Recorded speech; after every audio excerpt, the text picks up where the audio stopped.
Le Parti libéral du Canada vient d'élire Mark Carney pour remplacer Justin Trudeau à la tête du Parti libéral et à terme pour devenir le prochain Premier ministre du Canada. Cela intervient dans un temps de crise. L'Amérique menace de mener des guerres commerciales et les tarifs douaniers risquent de nuire gravement à une économie déjà en difficulté. Les gens s'inquiètent pour leurs moyens de subsistance, leurs familles, leurs emplois. Et de nombreux chiffres sont déjà mauvais. Le chômage s'élève à plus de 5 millions de personnes, contre seulement 250 000 il y a un peu plus d'un an. La productivité baisse d'1% par an depuis une demi-décennie, ce qui fait du Canada l'une des économies avancées les moins performantes. Le niveau de vie au Canada est aujourd'hui inférieur à ce qu'il était il y a une dizaine d'années. Passons maintenant aux statistiques sociales. Un adulte canadien sur 3 déclare avoir consommé du cannabis au cours de l'année écoulée et 1 sur 10, parmi les moins de 44 ans, déclare en consommer quotidiennement ou presque. Un jeune sur 7 consomme des drogues psychédéliques. 22 personnes meurent chaque jour d'un décès lié aux opioïdes. Comment en sommes-nous arrivés là? Mark Carney peut-il redresser le Canada? Pour découvrir la réponse, je me retrouve aujourd'hui à Ottawa, la capitale du pays, à l'ombre des édifices du Parlement.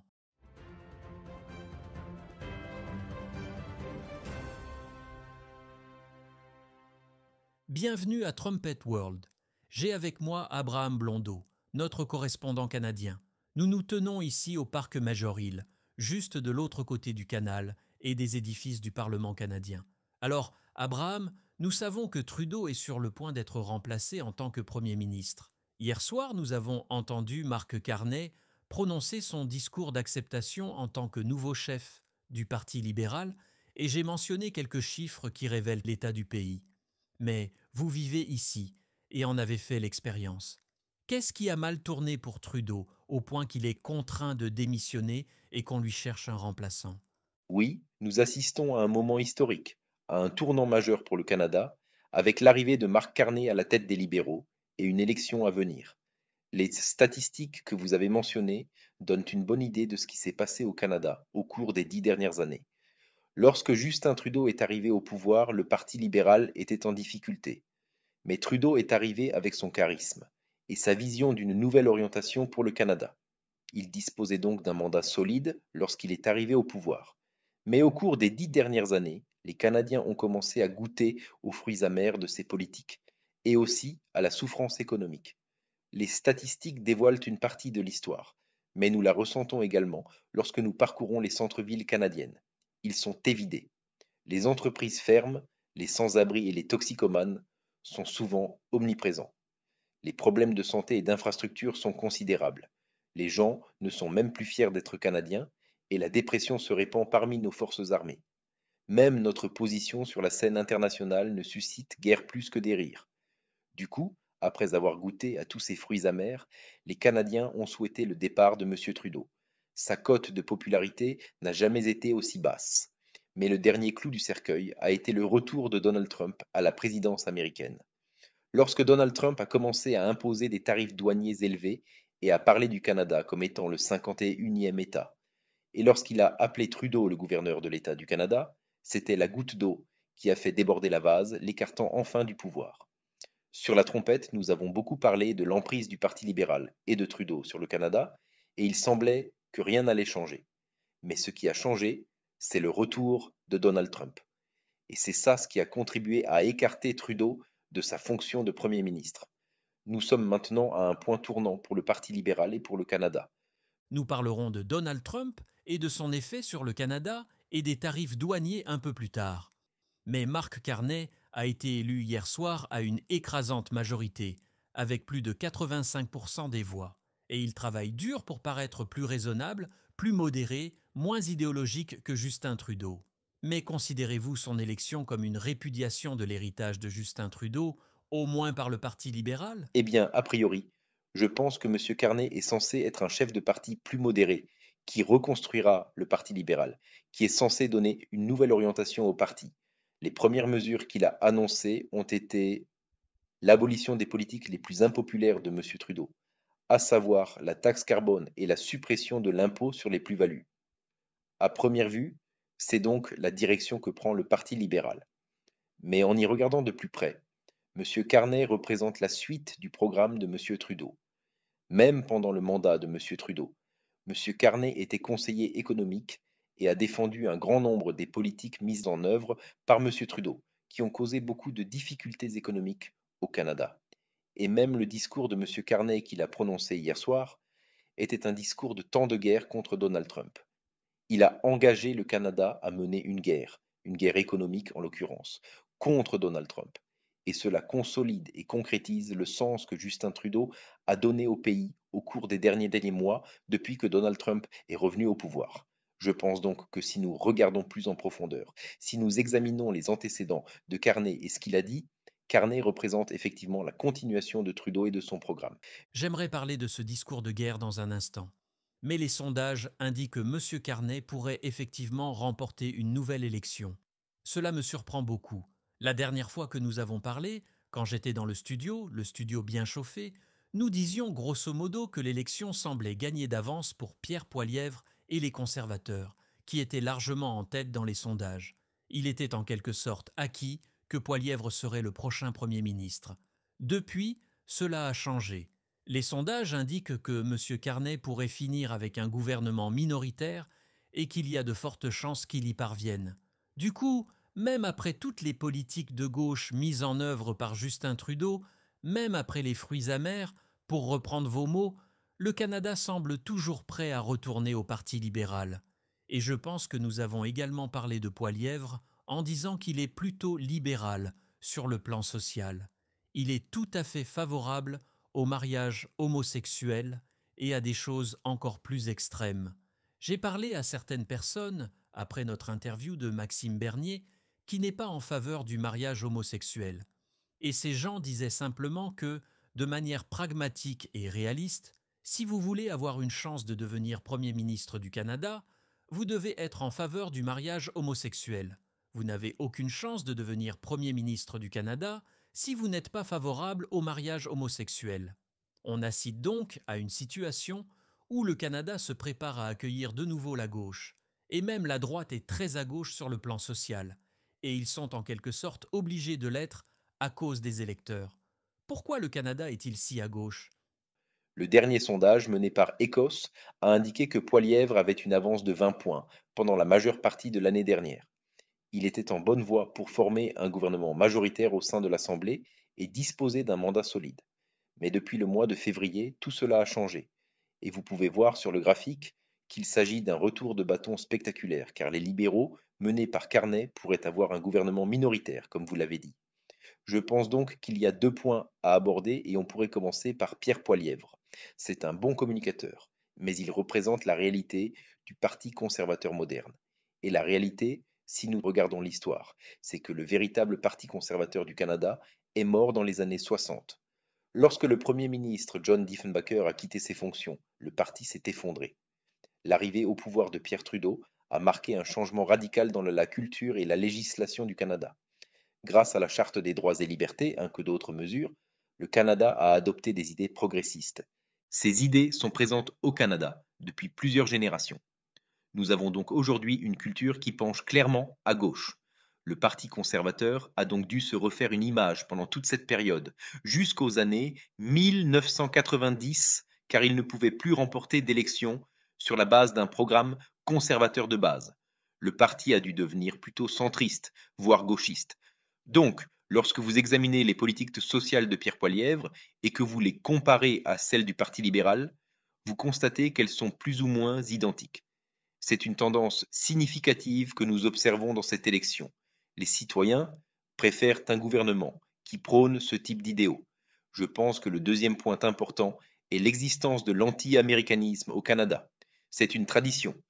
L'éminent historien J.L. Grandestine a écrit que l'anti-américanisme est comme notre religion d'État au Canada. Elle est ancrée dans le pays depuis la fin de la Seconde Guerre mondiale par le biais des médias, des programmes scolaires et de l'éducation.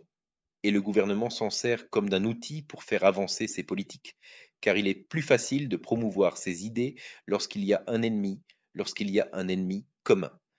Pour la plupart des gouvernements canadiens, c'est donc l'Amérique, que ce soit la réalité ou non. Cet anti-américanisme est donc également ancré dans notre société. Et c'est pourquoi, depuis le retour de Donald Trump, les médias ont réussi à changer la question centrale de l'élection. On devait demander des comptes de Justin Trudeau après ses 10 dernières années au pouvoir. Mais à en juger par ces statistiques qu'on a citées au début, il y a de vrais problèmes dans ce pays. Mais lorsque Donald Trump est revenu, le discours a complètement changé. Il s'agit désormais de sauver le Canada des tarifs et de l'empêcher de devenir le 51e État. Ce changement joue sur les sentiments anti-américains, et vous pouvez voir à quel point il a été couronné de succès. Ce sondage montre à quel point l'anti-américanisme était bien ancré. Et tous les discours de Pierre Poilievre, Justin Trudeau et Mark Carney expriment le même sentiment. Même Doug Ford, tous les premiers des provinces, à l'exception de Daniel Smith, mettent en garde contre le Hitler orange, disant qu'il s'agit là de la plus grande menace pour le Canada. C'est ainsi que nous avons oublié de demander des comptes de notre gouvernement suite à ces politiques désastreuses et se sont focalisés sur notre vieil ennemi, les États-Unis. Nous allons en parler davantage, mais pas avant de changer notre emplacement. Nous nous rendrons à l'extérieur de l'ambassade des États-Unis, qui a été le théâtre de manifestations contre Donald Trump et contre les droits de douane ces derniers jours. C'est là que nous reprendrons la discussion. Vous voyez derrière moi l'ambassade des États-Unis. Je voulais parler un peu des tarifs douaniers, et au début, j'ai une affirmation qui pourrait vous sembler étrange, à savoir que l'enjeu des tarifs douaniers est lié aux questions sociales dont nous venons de parler et au fait que le Canada est si à gauche. Donald Trump a donc imposé des droits de douane au Canada pour ensuite les suspendre, puis les réimposer et finalement les supprimer de nouveau. De même pour la Chine. Lorsque cette vidéo sera enfin publiée sur YouTube, je suis sûr que quelque chose d'autre aura déjà eu lieu. La situation ne cesse d'évoluer. Néanmoins, quel a été l'effet de tous ces tarifs sur les Canadiens? Eh bien, les tarifs douaniers ont eu un impact assez profond sur le Canada.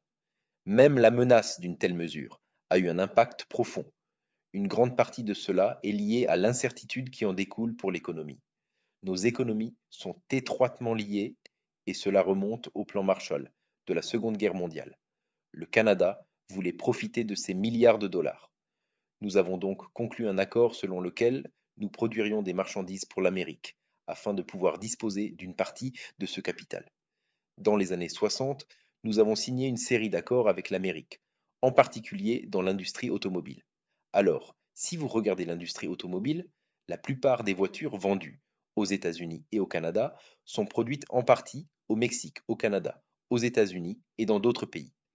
Par exemple, un seul semi-conducteur traverse la frontière 4 ou 5 fois avant d'être intégré au véhicule, et ce n'est qu'une toute petite composante.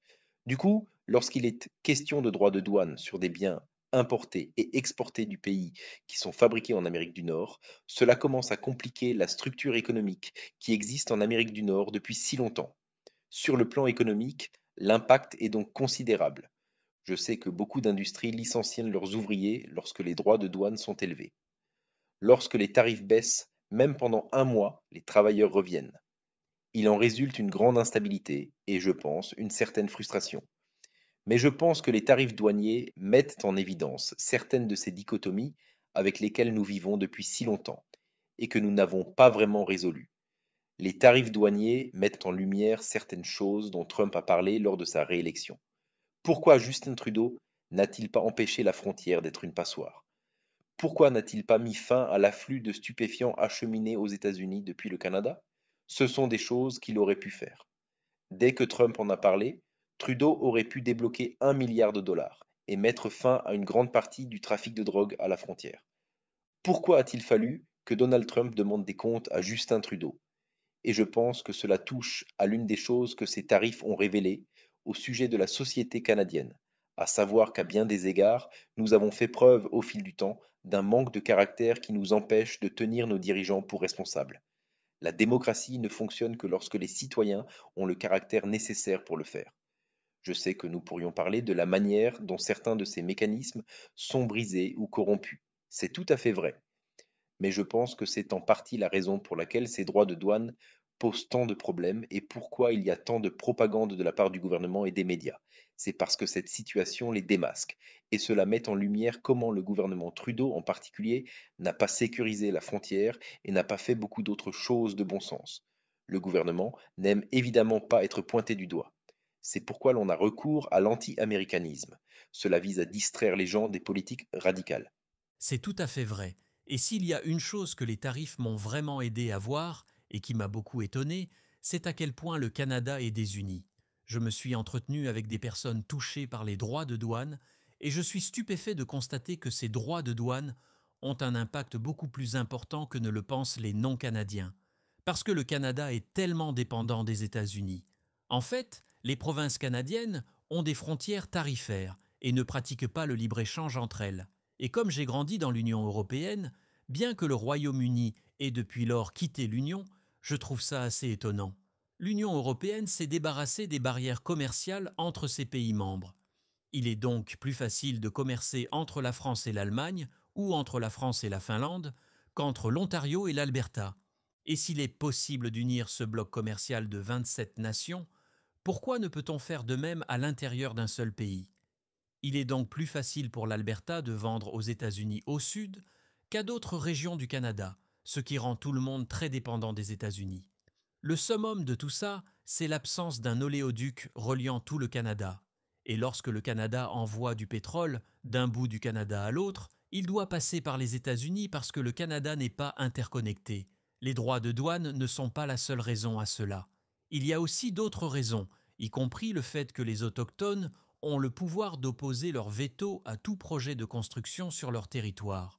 Cela révèle aussi un manque de bon sens lorsqu'il est question de la sécurité énergétique et à d'autres choses de ce genre. Cela met donc en évidence la division de la nation dont nous avons parlé. Pourquoi le Canada est-il si à gauche et gangrené par la consommation de drogue? Eh bien, il n'y a pas de vision unifiée du Canada, et cela ne date pas d'hier. Nous avons l'ambassade derrière nous, mais je pense que nous allons encore changer de place dans un instant, parce que, depuis ce lieu, je peux également voir le Québec. Là encore, je suppose qu'il y aurait des barrières commerciales si je voulais exporter des marchandises par ce pont-là. Mais je pense que cela nous donne une bonne occasion de parler de la façon dont le Canada est devenu ce qu'il est. Eh bien, il s'agit d'une nation plus divisée que ne l'est l'Union européenne, ce qui est à l'origine de beaucoup de problèmes, et je trouve ça assez choquant. Nous avons donc changé d'emplacement. Nous avons derrière nous la ville québécoise de Gatineau, de l'autre côté de la rivière Outaouais. Alors, Abraham, comment le Canada a-t-il fini par être aussi divisé? L'endroit où nous nous trouvons ici à Ottawa est très symbolique de l'histoire du Canada, parce que nous sommes du côté anglophone d'Ottawa, et derrière moi, vous pouvez voir Gatineau de l'autre côté de la rivière Outaouais. Et ces divisions existent au Canada depuis le tout début. Ce continent a donc toujours été partagé entre deux peuples, les Français et les Anglais, et ce depuis le XVIe siècle. Ce sont donc les deux peuples fondateurs du Canada, comme on dit. Ainsi, avant même que nous puissions devenir une nation, il y a eu une bataille entre les Anglais et les Français. C'est un peu un conflit permanent. Donc, au cours de la guerre de 7 ans, sur les plaines d'Abraham, la Grande-Bretagne a arraché l'Amérique du Nord aux Français.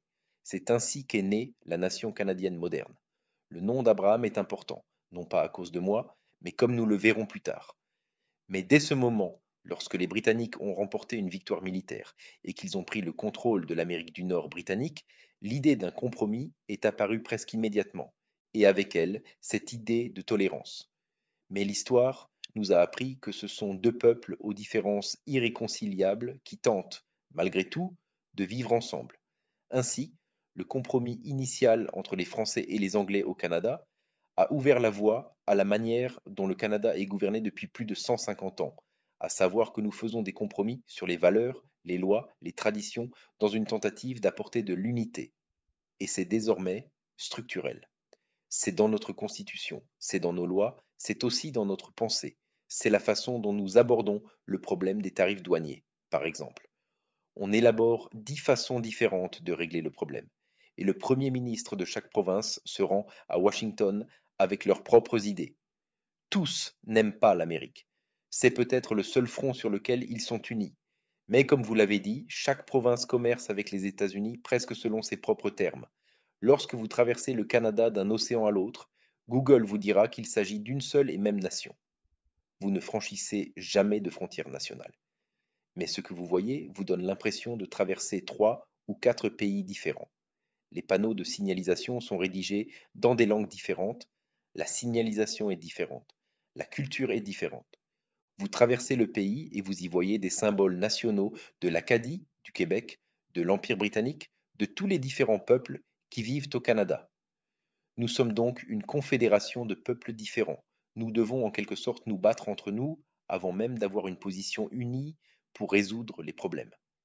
Il en a toujours été ainsi, et il y a d'innombrables épisodes dans l'histoire du Canada où cette division interne a toujours miné notre capacité à agir de la sorte, même avant la Confédération.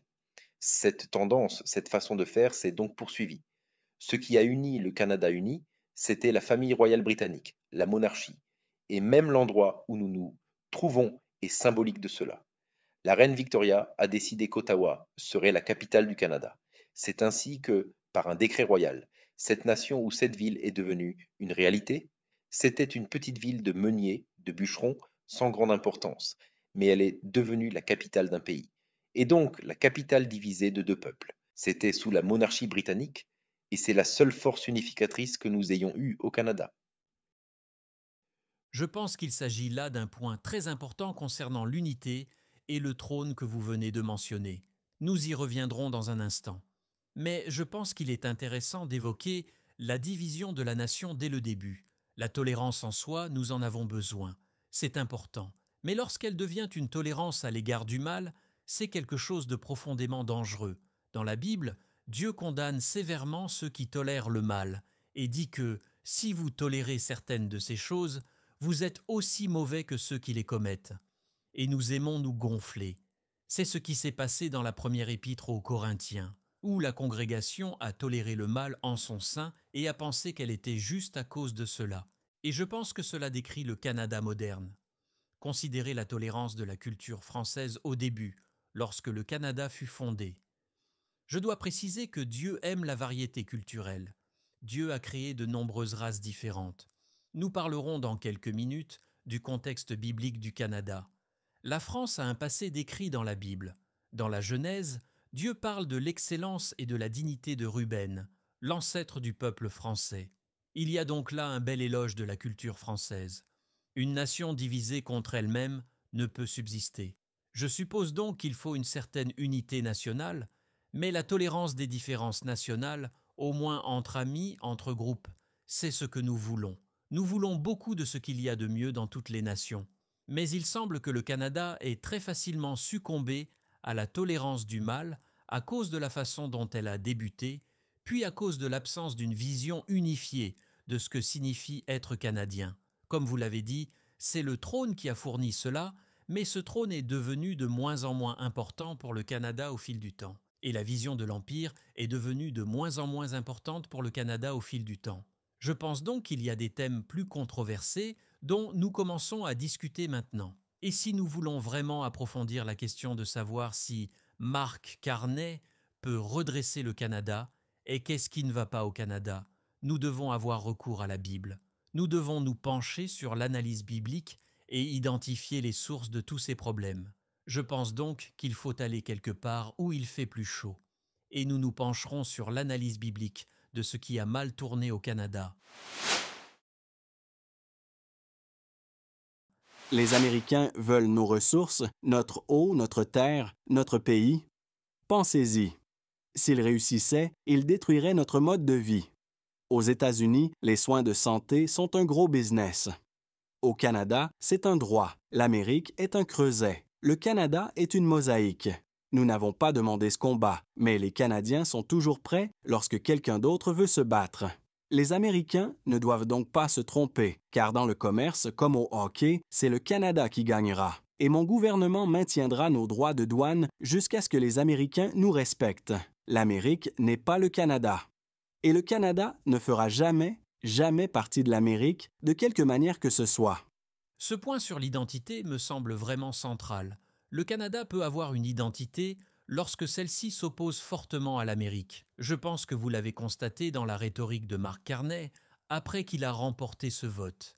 Il est essentiel de comprendre quelle est la tension canadienne. Vous avez mentionné les plaines d'Abraham et la prophétie biblique. Je pense que la Bible peut vraiment éclairer certains problèmes. Comme nous avons souvent dit sur cette émission, la Grande-Bretagne, le Canada et les États-Unis descendent d'Abraham. Pas vous, évidemment, mais Abraham le patriarche. La Grande-Bretagne et le Canada descendent d'Éphraïm, de Joseph, l'une des tribus du droit d'aînesse, qui ont reçu les incroyables bénédictions promises par Dieu à Abraham. Ces bénédictions ont été accordées à nos nations, non parce que nous les avons méritées, mais à cause de la promesse faite à Abraham. Monsieur Armstrong explore cela plus en profondeur dans les Anglo-Saxons selon la prophétie. C'est l'histoire de notre pays, une histoire que la Grande-Bretagne et le Canada ont perdue. Or, il subsiste des éléments liés à ces bénédictions. Par exemple, le trône au Royaume-Uni, remontant à David, où siègent des rois et des reines qui descendent de David. C'est facile à prouver dans la Bible puisque Dieu dit que quelqu'un siégerait toujours sur le trône de David. Si ce n'est pas en Grande-Bretagne, où est-ce ? Ce n'est pas quelque chose de simplement spirituel qui a été accompli par le Christ. Certes, à terme, Jésus-Christ siégera sur le trône de David lors de son règne sur terre, mais cela n'a pas commencé après la chute du dernier roi de Juda, 600 ans avant Jésus-Christ. Donc, ce trône existe quelque part, et il doit exister une certaine mesure de continuité. C'est un lien clair entre la Bible et l'histoire britannique et canadienne. Cependant, nous avons perdu beaucoup de ces liens. Le livre d'Osée s'adresse spécifiquement à Éphraïm et contient des observations précises sur ces nations. Il y a aussi une analyse pertinente pour le Canada. En Grande-Bretagne et au Canada, on observe partout une migration de masse et un accueil universel de migrants, reflet d'un multiculturalisme croissant. Les statistiques canadiennes en matière d'immigration sont à couper le souffle. Environ un quart des Canadiens sont nés à l'étranger. À Toronto, c'est de presque 50%. Il y a aussi près d'un demi-million de personnes qui arrivent chaque année dans un pays d'environ 35 millions de personnes. C'est un accueil migratoire sans précédent. Dans le livre d'Osée, Dieu avertit Éphraïm de ne pas se laisser entraîner dans ce péché. Osée 7, 8 dit « Éphraïm se mêle avec les peuples. Éphraïm est un gâteau qui n'a pas été retourné. Cela a bonne forme lorsqu'on le voit a priori, mais il est brûlé d'un côté et cru de l'autre. Des étrangers consument sa force et il ne s'en doute pas. La vieillesse s'empare de lui et il ne s'en doute pas. Les migrants ont dévoré sa force, à son insu. On vante la diversité comme une force, mais en réalité, ces étrangers dévorent la force du pays à son insu. Il ne s'agit pas seulement d'accueillir des migrants, mais aussi d'intégrer leur religion et tradition. Hier, nous étions à Walmart et il y avait des décorations pour Eid Mubarak. On a vu le roi Charles organiser des célébrations musulmanes à Windsor ou au Westminster Hall, des lieux symboliques de Londres. Cette situation nous ramène à une réflexion sur la tolérance, fondement de l'identité canadienne. Au début du Canada, en 1867, lors de la Confédération, une diversité impressionnante existait déjà. Anglais, Français, Irlandais, Juifs, Italiens, Slaves et bien d'autres. Ce qui a uni ces groupes autrefois divisés et a assuré la paix était le respect envers la famille royale et le trône de David, dont parle M. Armstrong dans son livre Les Anglo-Saxons selon la prophétie. L'autorité et le prestige liés à ce trône ont attiré au Canada ceux qui cherchaient à échapper à l'oppression qu'ils connaissaient dans leur pays natal, car le Canada offrait la paix et prospérité sous l'Empire britannique. Le Canada faisait partie de quelque chose de plus grande. Elle faisait partie intégrante de ce vaste empire, imparfait certes, mais qui a apporté de nombreuses bonnes choses au monde.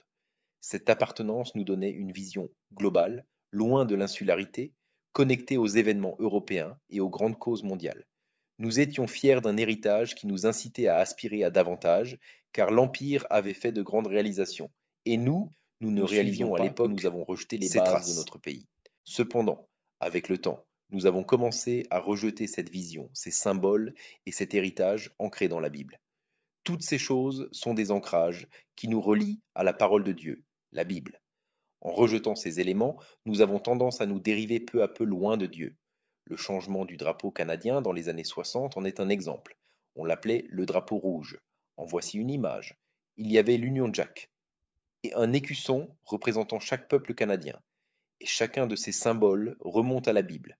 Cela évoquait également l'Empire. Mais lorsque le Premier ministre Lester B. Pearson l'a remplacé, motivé par une honte du colonialisme, cela a marqué un virage majeur. Il avait honte de cette histoire avec le trône. Notre passé sous l'Empire britannique, auparavant source de fierté, est devenu synonyme de honte, considéré comme tragique, voire raciste. Dès qu'on fait une telle chose, tout ce qui a trait à Dieu devient mauvais. Cela a fini par égarer le pays. En conséquence, nous avons adopté une identité resserrée. Quel est le symbole sur le drapeau actuel?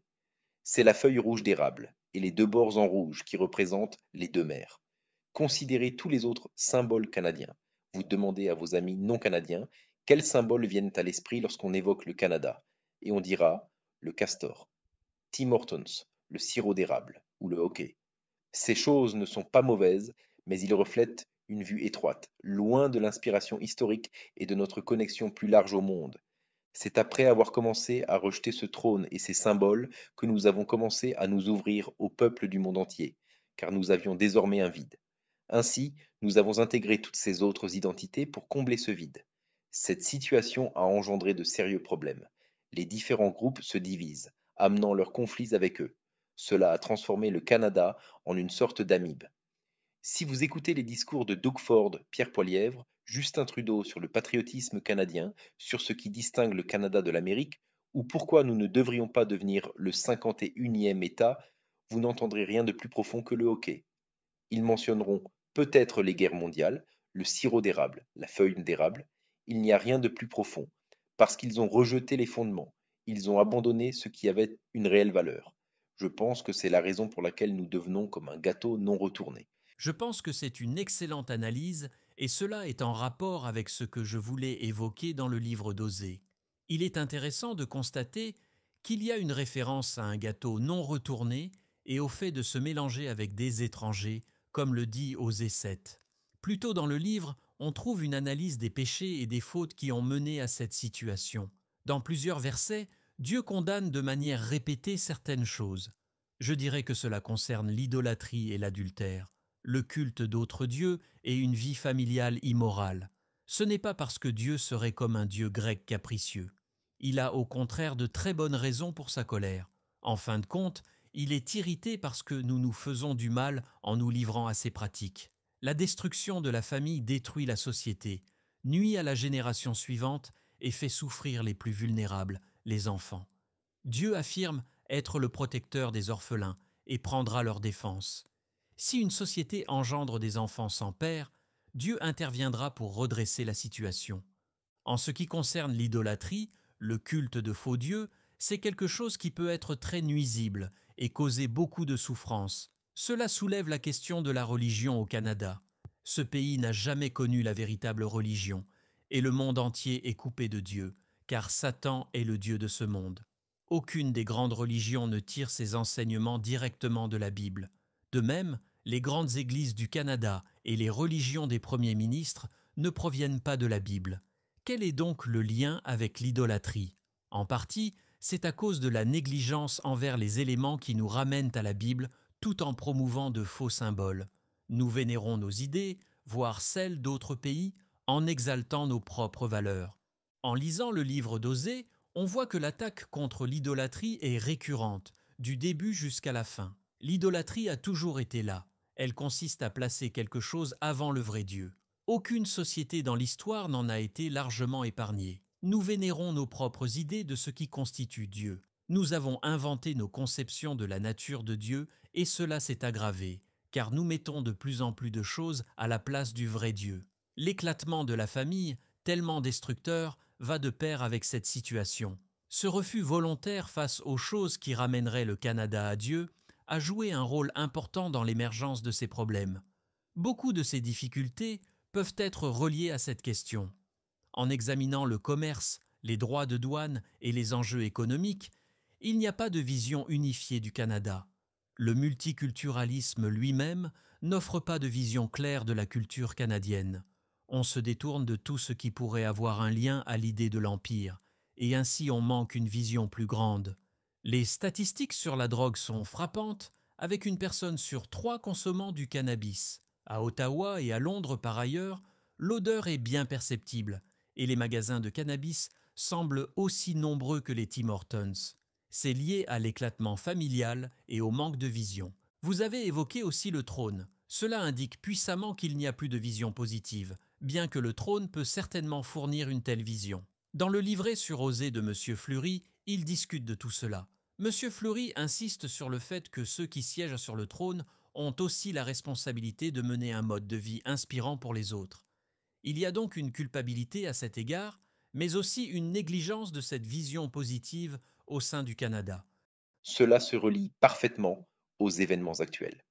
En regardant la Bible, quand on lit l'histoire d'Israël ou d'Éphraïm dans l'Ancien Testament, on remarque que nous ne sommes pas si différents de nos ancêtres. Notre technologie évolue, elle est peut-être plus sophistiquée, mais au fond, nous restons les mêmes.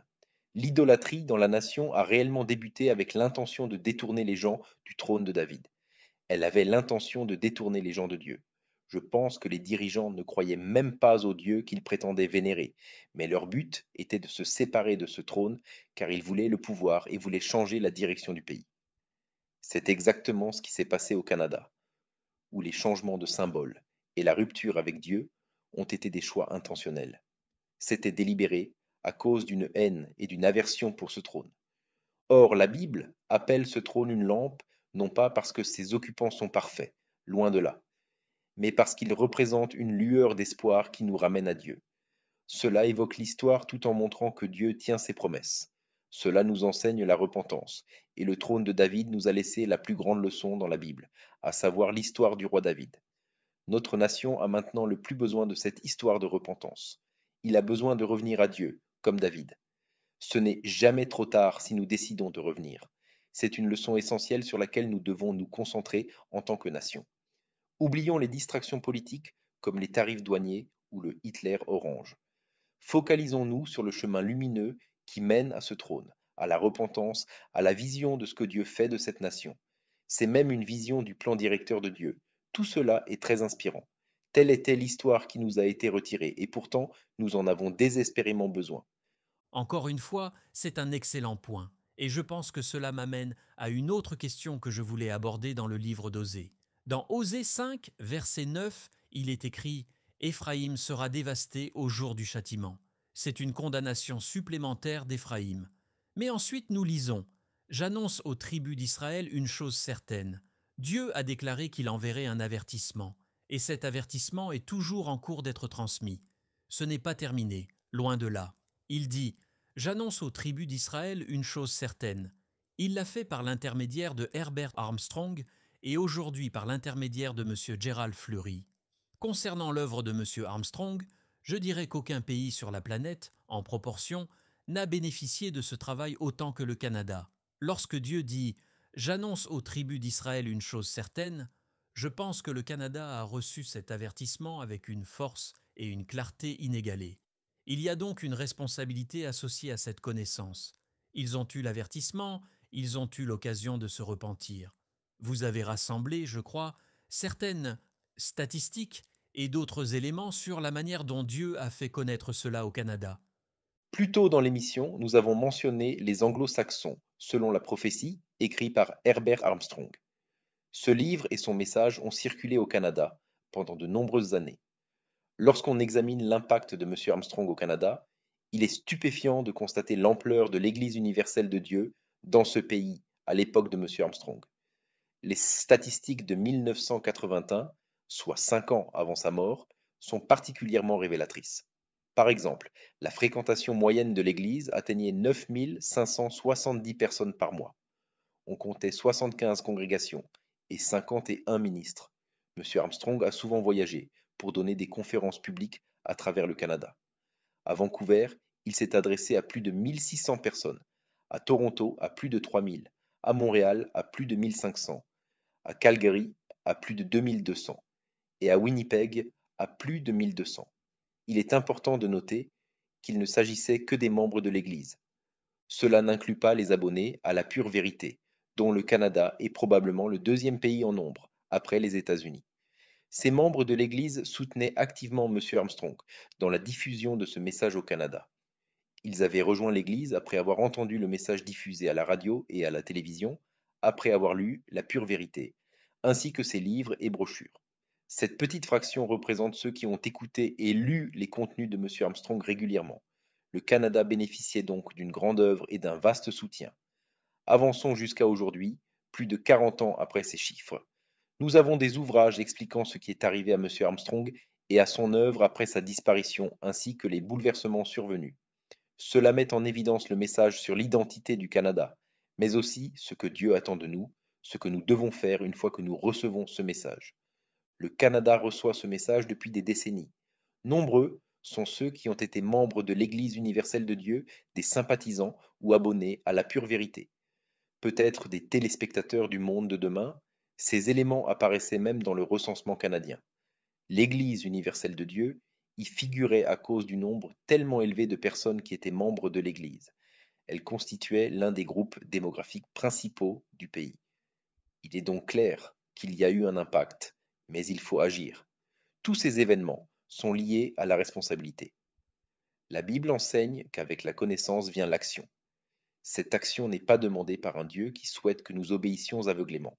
Dieu vise à nous bénir, à nous protéger et à nous permettre de mener une vie abondante. Même au niveau national, la grandeur est liée à la moralité biblique. Ce message s'adresse à chacun de nous et vise aussi à aider la nation à sortir de sa situation actuelle. Ces statistiques démontrent donc l'impact notable de M. Armstrong dans ce domaine. Je pense qu'il est important de faire le lien entre les événements mondiaux et l'action que Dieu souhaite voir. Les tarifs douaniers, les bouleversements politiques, tout cela est lié au plan de Dieu et à ce qu'il attend de nous.